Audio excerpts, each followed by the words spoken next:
I remember that quite well. The reason I'm chuckling is because I plagiarized myself.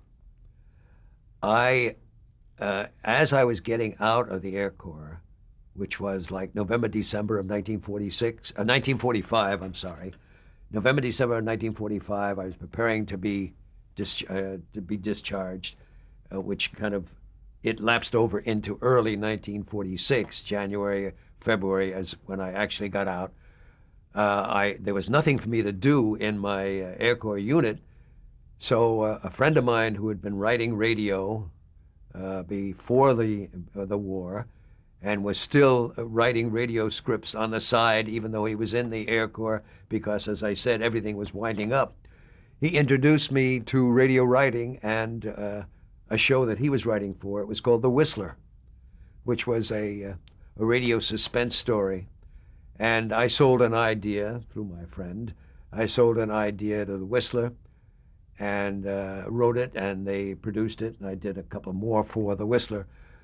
But one particular one had elements in it that stayed with me, so that not too long after I got out, I met a young producer director at Monogram Pictures, and he was looking for a story that he could make reasonably at a reasonably low budget, and he wanted a thriller of some kind.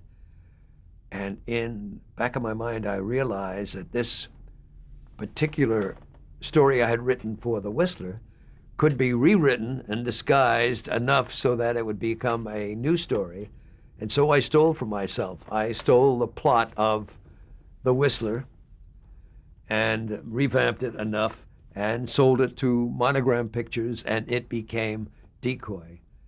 And Decoy became, for reasons I've never been quite able to figure out, it became a cult favorite and has run several times over the past couple of years for movie buffs at American Cinematheque, where I have been forced to sit through it again and comment on the making of it.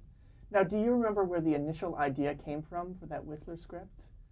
Just your imagination. Yes, I do remember that. It came from an article I read in some kind of popular science magazine about a particular drug which they were experimenting with, which, if injected soon enough after the kind of the sudden death of a living organism, could bring that organism back to life, or had the possibility of bringing that organism back to life.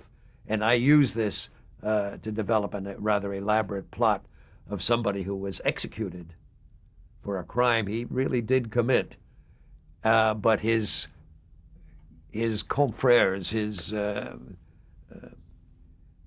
gang associates, so that was not his criminal associates, that's what I was looking for, managed to smuggle him out of the morgue and inject this drug, which, as I remember, was called methylene blue.